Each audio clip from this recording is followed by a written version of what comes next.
Hello, good morning students, welcome to Mehta PG college. Students, आज अपन discuss करेंगे ionic bonding में। नेक्स्ट टॉपिक अपने पास होगा वो होगा आयनिक त्रिज्या। लास्ट टॉपिक में अपन डिस्कस किया था कि आयनिक बॉन्ड क्या होता है, आयनिक बॉन्ड को अपन कैसे आइडेंटिफाई करते हैं। उसके बाद में अपन अपन ने उसकी उपसह संयोजन संख्या के बारे में अपन ने डिस्कस किया। आज अपन डिस्कस करेंगे उस नेक्स्ट आयनिक त्रिज्या, ठीक है, आयनिक रेडियस।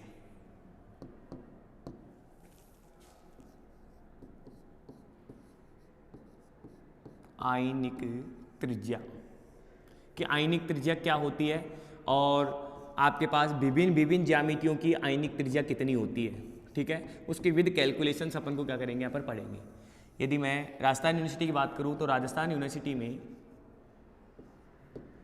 आपसे 24 में सेमेस्टर में आपसे क्वेश्चन पूछा गया है, ठीक है, आयनिक रेडियस के बारे में कि what is the ionic radius, कि आयनिक रेडियस क्या होती है। तो अपन कहते हैं कि आपके पास कि उपसह संयोजन संख्या क्या होती है। तो अपन ने कहा था कि एक आवेश कितने विपरीत आवेशित आयनों से घिरा हुआ होता है, कि एक आवेश कितने विपरीत आवेशित आयनों से घिरा होता है। उन विपरीत आवेशित आयनों की संख्या ही आपके पास क्या कहलाती है, उपसह संयोजन संख्या कहलाती है। अब आपके पास दो आवेश हो गए, एक धनावेश और एक ऋणावेश। तो आयनिक त्रिज्या क्या होगी, धनावेश तथा ऋणावेश का अपने पास जो अनुपात होगा उसको क्या कहेंगे अपन, आयनिक त्रिज्या कहेंगे, ठीक है ना भाई। तो आयनिक त्रिज्या क्या होगी, धनावेश तथा ऋणावेश, धनावेशित तथा ऋणावेशित त्रिज्याओं का अनुपात ही, ठीक है, धनावेश धनायन एवं ऋणायन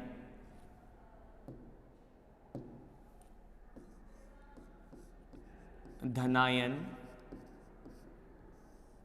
एवं ऋणायन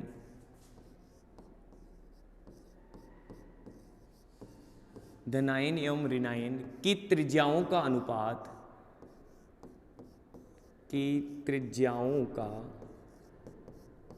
धनायन एवं ऋणायन की त्रिज्याओं का अनुपात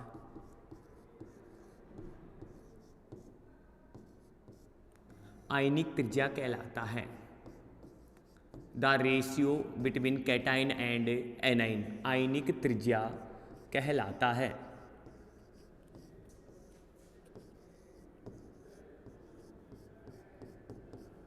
आयनिक त्रिज्या कहलाता है। क्या बोल रहे भाई कि धनायन तथा ऋणायन की त्रिज्याओं का अनुपात अपने पास क्या कहलाता है, आयनिक त्रिज्या कहलाता है। अर्थात आयनिक त्रिज्या, अर्थात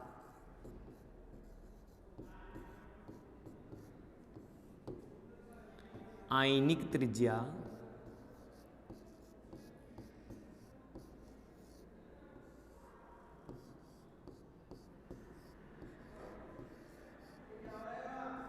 आयनिक त्रिज्या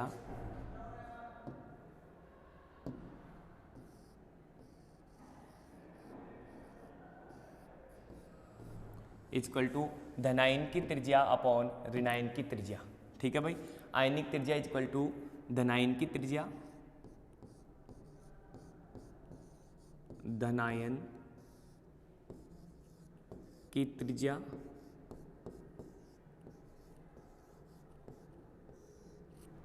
इसे क्या लिखेंगे, R प्लस अपॉन ऋणायन की त्रिज्या, ऋणायन की त्रिज्या। ये आपके पास क्या हो जाएगा, इसका सूत्र किसका, कि किसी भी ज्यामिति में यदि आपको आयनिक त्रिज्या निकालनी है तो उसका फॉर्मूला क्या होगा, आयनिक त्रिज्या इक्वल टू होगा अपने पास धनायन की त्रिज्या अपॉन ऋणायन की त्रिज्या। और यही क्वेश्चन पूछा गया था आपसे सेमेस्टर में कि आयनिक त्रिज्या का सूत्र क्या होता है। तो आपको लिखना था आयनिक त्रिज्या इक्वल टू क्या होगी, धनायन की त्रिज्या अपॉन ऋणायन की त्रिज्या। और इसके आधार पर अपन किसी भी यौगिक की क्या कर सकते हैं, त्रिज्याओं का अनुपात ज्ञात किया जा सकता है। ओके, इसके बाद में अपन कहें कि आपके पास आयनिक त्रिज्याओं के आधार पर अपन ये कह सकते हैं कि कोई यौगिक की अपने पास स्थायी संरचना ज्ञात होगी। तो वो कैसे अपन पता करेंगे कि कोई यौगिक की अपने पास स्थायी संरचना ज्ञात है। तो यदि मैं कहूँ आयनिक त्रिज्याओं के आधार पर अपन ये कहें किसी यौगिक की स्थायी संरचना के बारे में आपको पता करना है, किसी यौगिक की स्थायी संरचना तभी होगी तब उनके पास क्या होगा कि एक आवेश विपरीत आवेशितों को क्या करेगा, चारों ओर से स्पर्श करेगा। कि एक आवेश सभी विपरीत आवेशित आयनों के चारों ओर क्या होता है, स्पर्श करता है, तो उसकी त्रिज्या वह त्रिज्या अपने पास क्या होगी, स्थायी संरचना होगी। ठीक है भाई। तो अपन क्या कहेंगे कि यदि किसी यौगिक की स्थायी संरचना किसी यौगिक की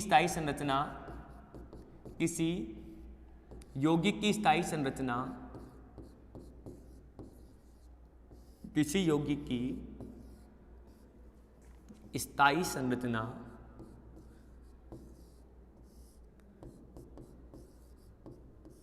तब ही होगी जब एक आवेशित आयन को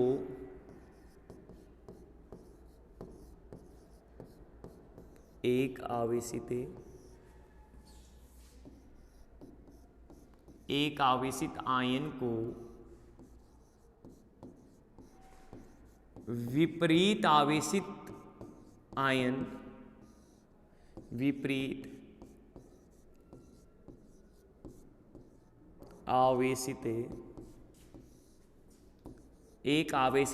को विपरीत आवेशित आयन स्पर्श करे। एक आवेशित आयन को विपरीत आवेशित आयन क्या करे, अपने पास है स्पर्श व्यवस्था में एक स्थायी पैकिंग हो, स्पर्श करे अर्थात एक क्लॉज पैकिंग हो, अर्थात एक निबिड मतलब क्लॉज पैकिंग हो। तो अपन ये कह सकते हैं कि आपके पास यदि क्लोज पैकिंग होगी तो उनके बीच में आपके पास आयनों के बीच में आकर्षण अधिकतम और प्रतिकर्षण क्या लगे, न्यूनतम लगे। अर्थात अपन ये भी कह सकते हैं कि आकर्षण तो आपके पास क्या लगना चाहिए, अधिकतम, और प्रतिकर्षण क्या लगना चाहिए, न्यूनतम लगना चाहिए। अतः आयनों के बीच में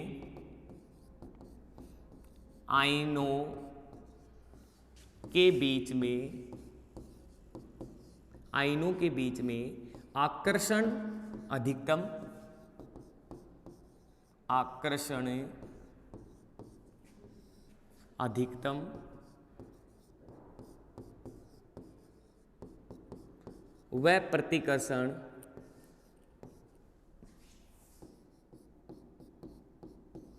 व प्रतिकर्षण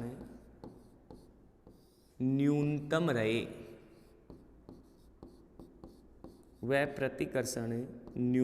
रहे। आकर्षण अधिकतम व प्रतिकर्षण क्या रहे, अपने पास न्यूनतम रहे। यदि ऐसी व्यवस्था में कोई यदि संरचना व्यवस्थित है तो वह संरचना अपने पास क्या होगी, एक स्थायी संरचना में क्या होगी, व्यवस्थित होगी। इसे समझने के लिए अपन क्या कर सकते हैं कि कुछ उदाहरण ले सकते हैं। कि आपको पास स्थिति फर्स्ट में कहूँ कि आप यदि धनायन की त्रिज्या और आपके पास एक ऋणायन की त्रिज्या है, तो अपन यदि एक एग्जाम्पल्स अपन डिस्कस करें कि आप धनायन की त्रिज्या को सेम स्थिर रखते हैं तथा ऋणायन की त्रिज्या को अपन बढ़ाते हैं। स्थिति फर्स्ट अपन यदि कहें कि आपके पास कि धनायन की त्रिज्या तो आपके पास क्या रहे, स्थिर रहे। धनायन की त्रिज्या तो क्या रहे, अपने पास स्थिर रहे। धनायन की त्रिज्या स्थिर रहे व ऋणायन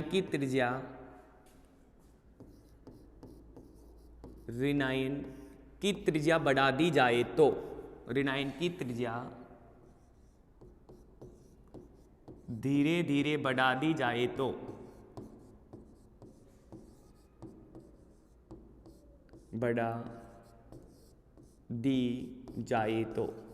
हाँ जी भाई, ऐसी स्थिति में क्या होगा। तो स्थिति फर्स्ट में कहूँ कि आपके पास सबसे पहले कि आपके पास कोई एक धनायन है, जैसे मान लीजिए मैं M, एक आपके पास कोई धनायन है, ये लो, और ये आपके पास ऋणायन है। दूसरे आपके पास क्या है, ऋणायन है 1 2 3 और 4। ये स्थिति ए है। स्थिति ए की मैं बात करूं तो अपन क्या कहें, क्या स्थिति ए एक स्थायी संरचना है? तो अभी अपन जस्ट बोले हैं कि आकर्षण तो क्या रहना चाहिए, अधिकतम, और प्रतिकर्षण क्या हो, न्यूनतम हो। या संरचना वही स्थायी होगी जिसमें आपके पास सभी, आपके पास जो ऋणाइन है, ये तो क्या अपने पास धनाइन है R प्लस, और ये अपने पास क्या है, ऋणाइन है R माइनस। तो स्थिति फर्स्ट में है कि धनायन की त्रिज्या को तो अपन स्थिर रख रहे हैं, लेकिन ऋणायन की त्रिज्याओं को बढ़ाएंगे। तो स्थिति सेकंड में अब अपन यहाँ पर करें कि ऋणायन की त्रिज्या को तो अपन ने क्या रख दिया, स्थिर रख दिया, धनायन की त्रिज्या को तो अपन ने क्या रख दिया, स्थिर रख दिया, लेकिन अब ऋणायन की त्रिज्या को बढ़ा दिया।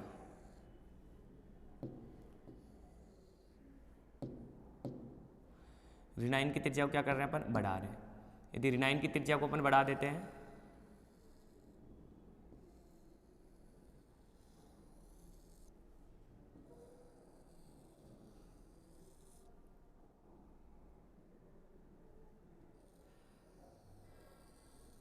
हो सकता है, नहीं हो सकता है कि धनायन की त्रिज्या को तो अपन स्थिर रख रहे हैं, लेकिन ऋणायन की त्रिज्या को अपन क्या कर रहे हैं, बढ़ा रहे हैं। थोड़ा डायग्राम अपन अच्छे से बना देते हैं, जिसमें इस स्थिति में अपन को ये करना है,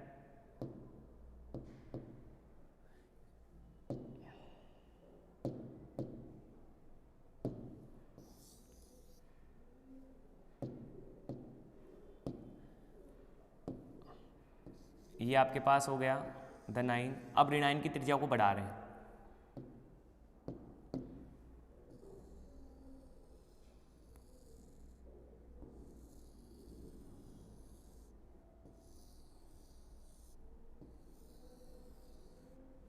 एक सेकेंड,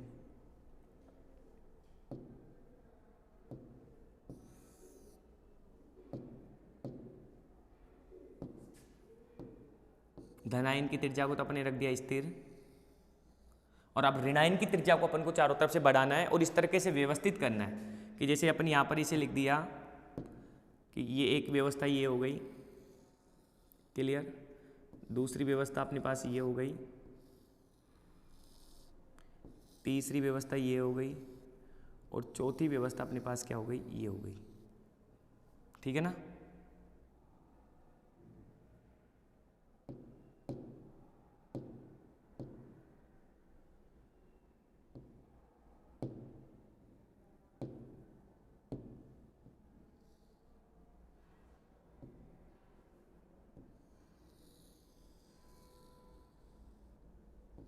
ये लो, तो अपन क्या करें कि ऐसी स्थिति में अपन धनायन की, फिर अपन वापस और बढ़ाएं धनायन की त्रिज्या को, तो आपके पास m तो ये हो जाएगा बीचों बीच में,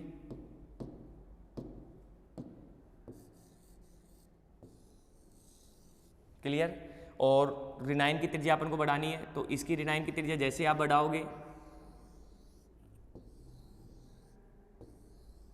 ये स्थिति हो गई ये स्थिति हो गई बी, और ये स्थिति हो गई सी।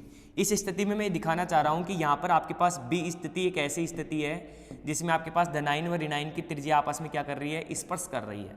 कि बी एक ऐसी स्थिति है जिसमें धनायन तथा ऋणायन की त्रिज्या आपस में क्या कर रही है, स्पर्श कर रही है। ठीक है, कि एम की को तो मैं स्थिर रख रहा हूँ तथा ऋणायन की त्रिज्याओं को मैं बढ़ा रहा हूँ।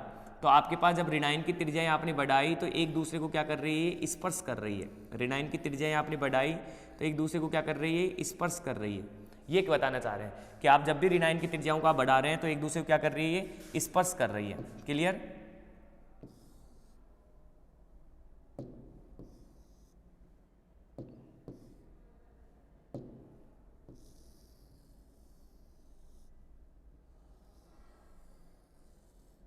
ठीक है, तो अब ए बी और सी तीनों स्थिति में अपने कह रहे हैं कि जब आपने धनायन की त्रिज्या को क्या किया, स्थिर रख दिया, और ऋणायन की त्रिज्याओं को आपने बढ़ा दिया, तो इन तीनों सिचुएशन में एक सिचुएशन ऐसी है जिसमें धनायन की त्रिज्या व ऋणायन की त्रिज्या आपस में एक दूसरे को क्या कर रही है, स्पर्श कर रही है। मतलब ये संरचनाएं क्या होगी अपने पास, अधिक स्थायी होगी। ठीक है भाई। अतः धनायन का आकार स्थिर रखते हुए ऋणायन के आकार में वृद्धि अर्थात घटते हुए त्रिज्या अनुपात के आयनों पर क्या लगता है, प्रभाव लगता है। कि त्रिज्या अनुपात, धनायनों की त्रिज्या को आप स्थिर रख रहे हैं और ऋणायनों की त्रिज्याओं को बढ़ा रहे हैं। धनायन की त्रिज्याओं को तो आप क्या रख रहे हैं, स्थिर रख रहे हैं, और ऋणायनों की त्रिज्याओं को, धनायनों की त्रिज्याओं को तो आप स्थिर रख रहे हैं और ऋणायनों की त्रिज्याओं को बढ़ा रहे हैं। तो त्रिज्या अनुपात क्या होगा, घटेगा। त्रिज्या अनुपात क्या होगा, घटेगा। और यदि आप ऋणायनों की त्रिज्याओं को बढ़ा दें, क्या कर रहे हैं अपन, ऋणायनों की त्रिज्याओं को बढ़ा रहे हैं और धनायनों की त्रिज्याओं को अपन क्या कर रहे हैं, स्थिर कर रहे हैं। अब दूसरा अपने पास सिचुएशन क्या होगी कि स्थिति 2 में अपन क्या करेंगे, कि ऋणायन की त्रिज्या को तो अपन स्थिर रखेंगे और धनायन की त्रिज्या को अपन को क्या करेंगे, बढ़ाएंगे। जैसे कि आपके पास ये है धनायन की त्रिज्या और ये आपके पास है ऋणायन की त्रिज्या।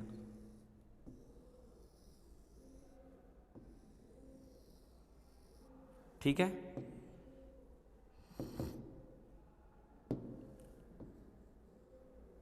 क्लियर है। यहां पर अपन बीचों बीच में क्या कर लेते हैं, धनायन की त्रिज्या को देख लेते हैं। ये रही पहली स्थिति। पहली स्थिति ए स्थिति में अपन ने क्या क्या कि धनायन की त्रिज्या तो अपने पास क्या है, अभी धनायन की त्रिज्या को बढ़ाएंगे, ऋणायन की त्रिज्या क्या है, स्थिर है।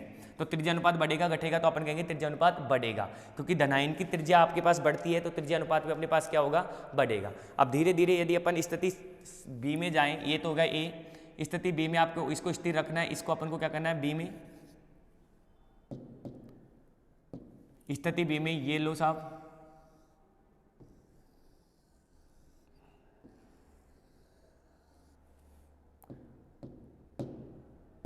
धनायन की त्रिज्याओं को बढ़ा रहे हैं।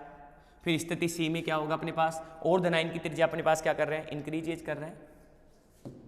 तो स्थिति सी आपके पास ये हो जाएगी,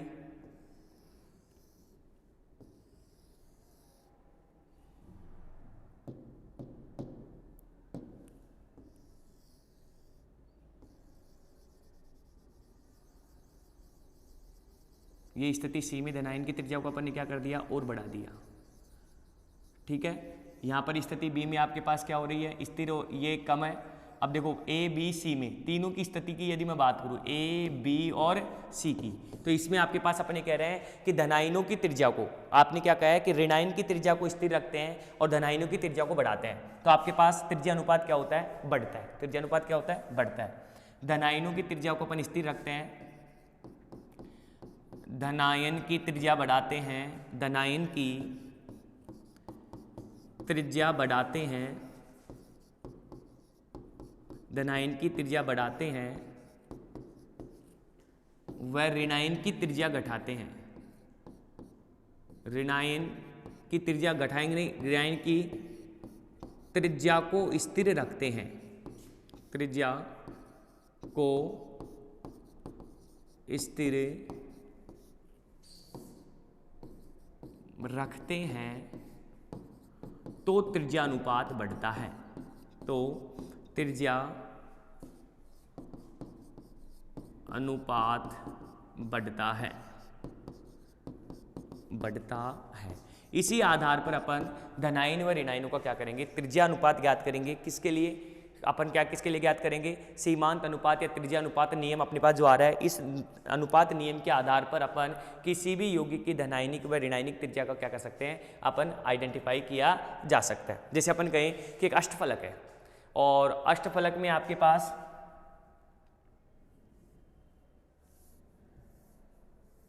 ये ऑक्टाहेड्रल कॉम्प्लेक्स आपके पास, जिसमें आपके पास ये अष्टफलक है। इस अष्टफलक में यदि मैं मेटल की बात करूं तो मेटल में आपके पास यदि धनायनिक त्रिज्या है, मान लीजिए यहाँ पर एक कोई ग्रुप लगा हुआ है, यहाँ कोई ग्रुप लगा हुआ है, ये दूसरा है अपने पास है, 2 3 और एक 4, ये चारों ग्रुप आपके पास लगे हुए हैं। ठीक है, लेकिन टोटल अपने पास यदि मैं कॉम्प्लेक्स की बात करूँ AB6 की, AB6 अणु की मैं बात करूं तो यहाँ पर अपन कह सकते हैं कि ये तो अपने पास धनायन हो गया और ये क्या हो गया अपने पास ऋणायन। तो 6 ऋणायन अपन को यहाँ पर अपन देख नहीं सकते क्योंकि बोर्ड 2D अपने पास। तो 4 तो अपने पास एक स्पर्श कर रहे हैं और 5वां और 6ठा क्या है अपने पास, एक बोर्ड के अबाउ द प्लेन में और एक बोर्ड के क्या है बिलो द प्लेन में।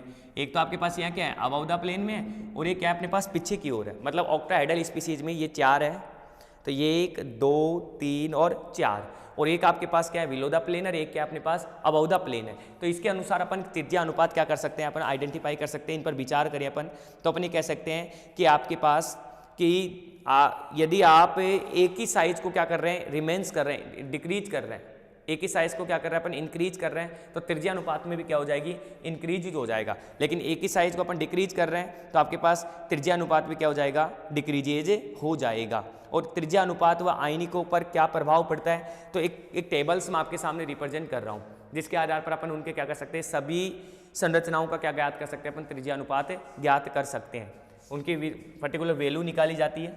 ठीक है भाई।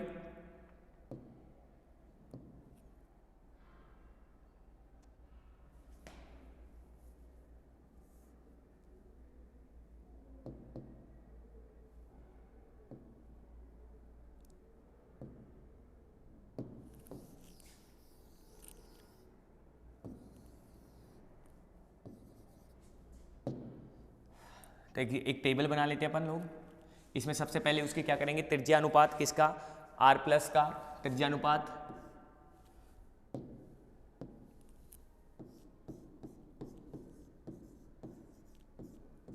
त्रिज्या अनुपात जो पर्टिकुलर निकाला गया, फिर इनको देखेंगे अपन, त्रिज्या अनुपात,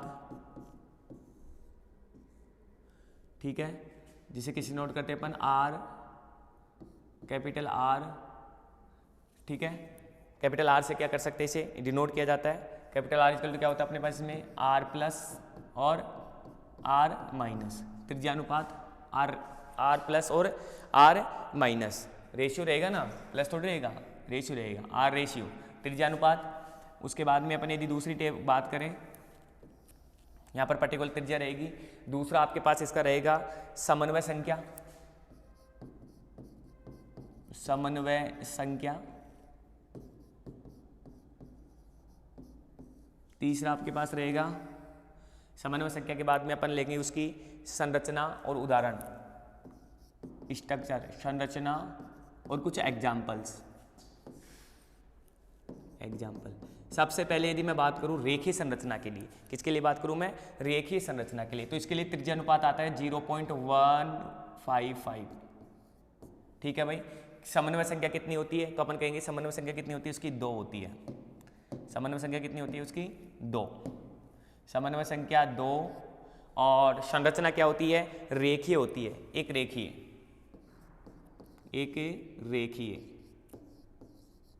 ठीक है। और रेखीय जैसे AB2 टाइप में, यदि AB2 टाइप से है तो उसका त्रिज्या अनुपात कितना रहेगा अपने पास 0.115, ऐसे याद रखना है क्योंकि आपसे पूछा सकता है कि रेखीय संरचना के लिए त्रिज्या अनुपात कितना होता है, तो रेखीय संरचना के लिए त्रिज्या अनुपात कितना होगा 0.155, ठीक है भाई। अब रेखीय संरचना के बाद में दूसरी संरचना आती है पास त्रिकोणीय, ठीक है, तो उसके लिए समन्वय संख्या कितनी आएगी 3, ठीक है। अब उसका त्रिज्यानुपात अब इंक्रीजेज होता जाएगा, जैसे जैसे संरचना बढ़ती जाएगी त्रिज्यानुपात भी क्या होगा, इंक्रीजेज होगा, क्योंकि अपने कह रहे हैं कि धनायन की आपके पास त्रिज्या है, जैसे जैसे धनायन की त्रिज्या बढ़ेगी तो और ऋणायन की अपन को क्या रखनी है, स्थिर रखनी है। तो धनायन की त्रिज्या आपके पास बढ़ रही है तो उसका त्रिज्या अनुपात भी क्या होता है, इंक्रीजेज होता है। तो ये जो ज्यामितीय संरचना में अपन मेटल्स अपने पास जो सेंटर्स में है तो उसके अपने पास त्रिज्या बढ़ा रहे हैं, और जैसे जैसे उसकी त्रिज्या बढ़ेगी तो उसकी संरचना भी क्या होती है, चेंजेज होती है, और संरचना चेंजेज होती है तो यहाँ पर त्रिज्या अनुपात भी क्या होगा, चेंजेज होगा। तो नेक्स्ट का अपने पास जो त्रिज्या अनुपात आता है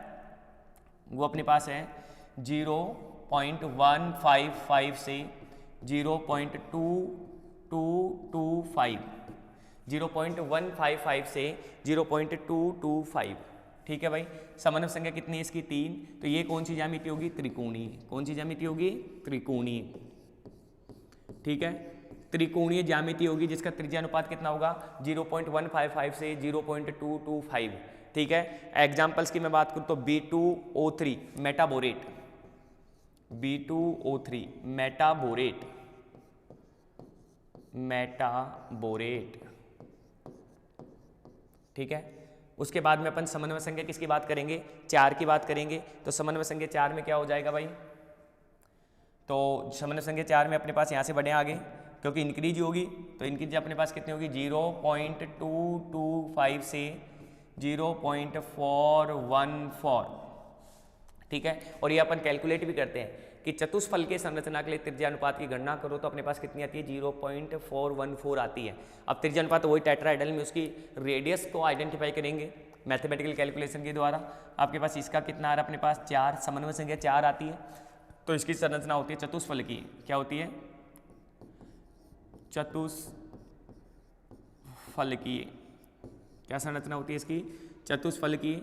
हाँ जी भाई, एग्जाम्पल्स की अपन बात करें तो जैसे जिंक होता है ZnO, जिंक ऑक्साइड, SiO2, ये आपके पास क्या होता है चतुष्फल की संरचना में व्यवस्थित होते हैं, और इनके लिए त्रिज्या अनुपात कितना होता है 0.414, कितना होता है इसका 0.414। उसके बाद में यदि अपन बात करें तो आगे चले अपन 0.414 से नेक्स्ट अपने पास आती है समन्वय संख्या 6 के लिए।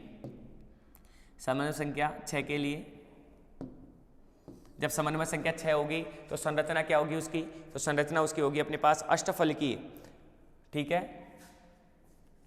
समन्वय संख्या 6 संरचना अष्टफलकीय, आप सुनो भाई, ज्यामिति अष्टफल की हो गई, समन्वय संख्या 6 हो गई, तो इंक्रीज होगी 0.414 से अपने पास हो जाएगी 0.414 से 0.732। ठीक है भाई, 0.414 से कहाँ तक पहुँच गई? 0.732। ठीक है, ये आपके पास किसकी हो गई? समन्वय संख्या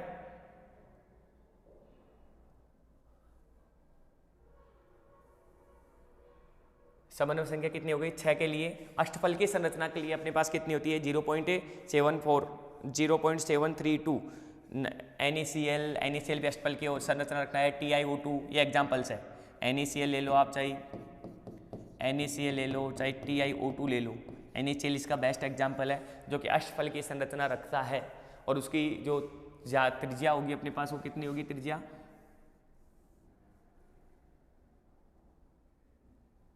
त्रिज्या कितनी होगी अपने पास उसकी? 0.414 से 0.732 अष्टफल के। एक होता अपने पास जब समन्वय संख्या 8 हो जाती है, जब समन्वय संख्या कितनी होती है? 8 होती है, तो वो क्यूबिक संरचना रखता है। कौन सी रख सकता है? क्यूबिक, घनीय संरचना उसकी होती है, घनीय। और घनीय संरचनाओं के लिए जो आपके पास त्रिज्या अनुपात होगा 0.732 से अधिक होगा। 0.72 से क्या होगा अपने पास? अधिक होगा। 0.732 से क्या होगा? अधिक होगा जब आपके पास घनीय संरचना होगी। यदि एग्जाम्पल्स की मैं बात करूं तो एग्जाम्पल्स अपने पास जैसे CSCl, वेरी इंपॉर्टेंट एग्जाम्पल्स, आपसे पूछ सकता है, पूछा गया है कि CSCl की कौन सी संरचना? CSCl हो गया। CSCl भी घनीय संरचना रखता है और इसका भी त्रिज्या अनुपात कितना होता है? 0.72 से 732 से क्या होता है अपने पास? अधिक होता है। अपन CSBr ले लो या CSF2 ले लो, CSBr ले लीजिए आप, इसका भी एग्जाम्पल्स है। और एक अपने पास कैल्शियम ऑक्साइड CaF2, ये आपके पास होता है त्रिज्या अनुपात, जिसमें अपन धनायन तथा ऋणायन का रेडियस निकालकर अपन उसको क्या कर सकते हैं? आइडेंटिफाई किया जा सकता है। सबसे पहले मैं कहूं कि आपके पास रेखीय संरचना के लिए, तो रेखीय संरचना के लिए अपन बोलते हैं कि जब आपके पास त्रिज्या अनुपात 0.115 हो, जब त्रिज्या अनुपात अपने पास 0.115 हो तो उसकी संरचना क्या होगी? रेखीय संरचना होगी। और रेखीय संरचना अपने पास होगी तभी होगी जब अपने पास कितने अणु होंगे? अपने पास 2 अणु होंगे। तो वही अपने पास कितने कौन सी संरचना का निर्माण करेंगे? तो रेखीय संरचना का क्या करते हो? निर्माण करते हैं। तब आपके पास कितने अणु होंगे? अपने पास 2 अणु होंगे, तो रेखीय संरचना निर्माण करेंगे। दूसरे अपने पास है त्रिकोणीय की बात करूँ तो त्रिज्या अनुपात कितना होता है? 0.155 से 0.255। इसे आज अपन एक को कैलकुलेट कर लेते हैं, बाकी पे सिमिलरली उसी के जैसे अपन क्या कर सकते हैं? कैलकुलेट कर सकते हैं। क्वेश्चंस तो डायरेक्ट अपन से पुटअप होएगा तो इस तरीके से होएगा, क्या तो त्रिज्या अनुपात निकलवाएगा। ठीक है, कि त्रिकोणीय ज्यामिति के लिए त्रिज्या अनुपात क्या होता है? या अपन से पूछ सकते हैं कि आपके पास चतुष्फल के ज्यामिति के लिए त्रिज्या अनुपात बताओ कितना होता है? अष्टफल के ज्यामिति के लिए क्या होता है? तो याद करने का बहुत अच्छा तरीका है, 0.155 से 0.15 से 0.22। ठीक है, फिर 22 से अपन पास कितना जा रहा है? 41, 41, फिर 41 से कितना जा रहा है? 73, फिर 73 से अधिक। बस याद हो गया। 0 पॉइंट कहाँ से चल रहा है? 15, 15 से 22, 22 से 25, 41, 41 से 73, 73 से अपने पास क्या हो रहा है? इससे अधिक। ऐसे करके अपन क्या कर सकते हैं? त्रिज्या अनुपात को ज्ञात किया जा सकता है। समन्वय संख्या 2, 3, 4 और 6 और 8 के लिए, घनीय संरचना के लिए पूछ सकता है। तो इससे अधिक होती है। अब वो अधिक आपके पास अपन तो यही लिखते हैं कि 0.72 से अधिक होती है, कभी कभी 0.732 भी अपने पास आ जाती है।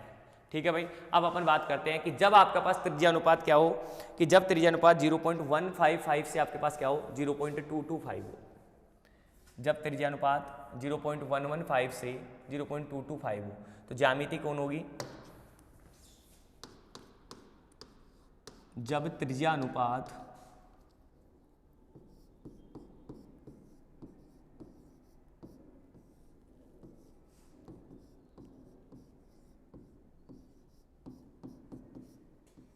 जब त्रिज्या अनुपात 0.115 से 0.225 हो। कितना हो रहा है अपने पास? 0.115 से अपने पास क्या हो रहा है? 0.225। इस स्थिति में ज्यामिति क्या होगी? त्रिकोणीय।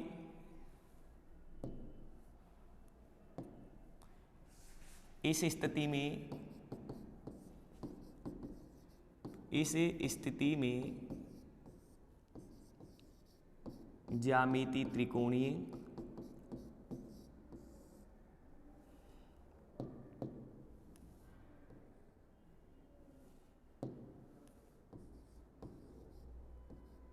ज्यामिति त्रिकोणीय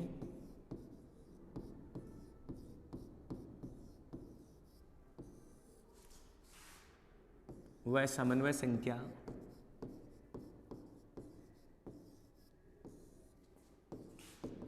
ज्यामिति त्रिकोणीय व समन्वय संख्या 3 होगी। इस स्थिति में ज्यामिति त्रिकोणीय व समन्वय संख्या 3 होगी। ठीक है, तो ज्यामिति त्रिकोणीय बनाएं अपन इसकी। ये आपके पास हो गया फर्स्ट, ये आपके पास क्या हो गया सेकंड, और ये आपके पास त्रिकोणीय ज्यामिति बना दे अपन। और ये तो हो गया ऋणाइन, और ये बीचों बीच में क्या हो गया अपने पास धनाइन। क्लियर है? स्पर्श नहीं कर रहे हैं, स्पर्श करवाओ, क्योंकि स्टेबल स्ट्रक्चर तभी पॉसिबल होगी जब वो वापस एक दूसरे को क्या करेंगे, स्पर्श करेंगे। ये अपन पढ़ चुके हैं।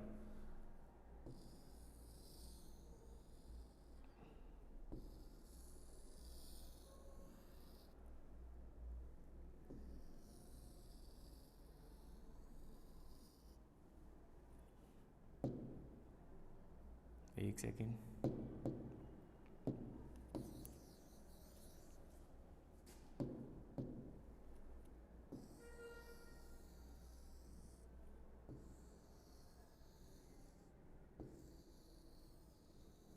ये लो, और बीच में क्या हो जाएगा अपने पास धनाइन।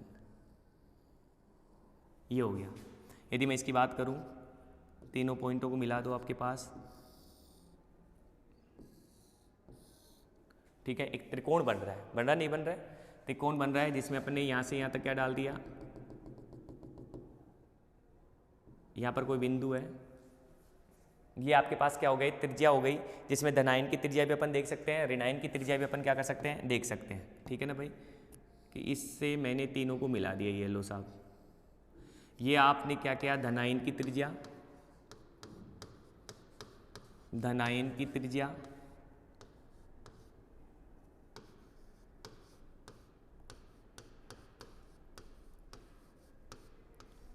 आर प्लस, और ये आपके पास क्या है, ऋणायन की त्रिज्या, ऋणायन की त्रिज्या,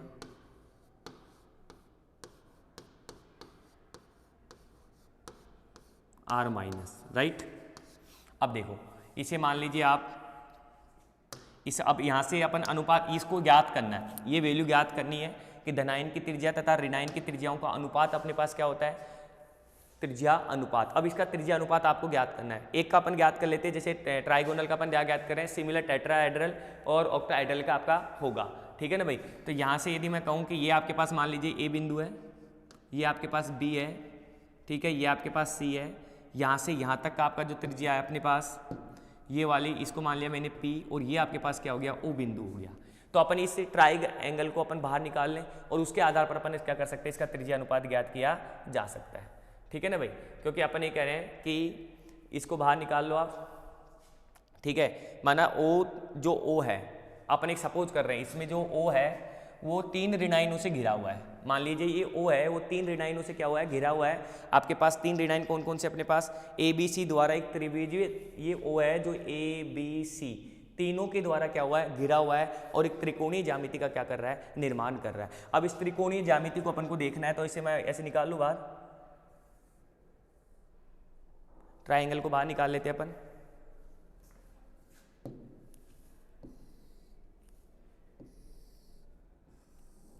ठीक है, यहां पर ओ है, ये ओ हो गया, ये ए हो गया, ये बी हो गया, ए वहां पर ले लेते ऊपर,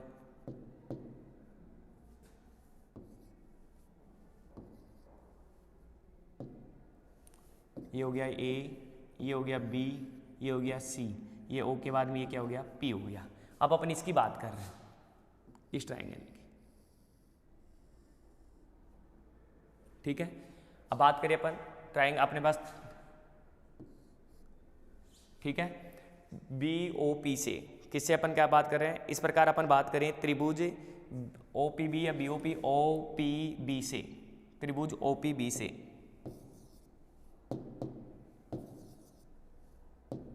त्रिभुज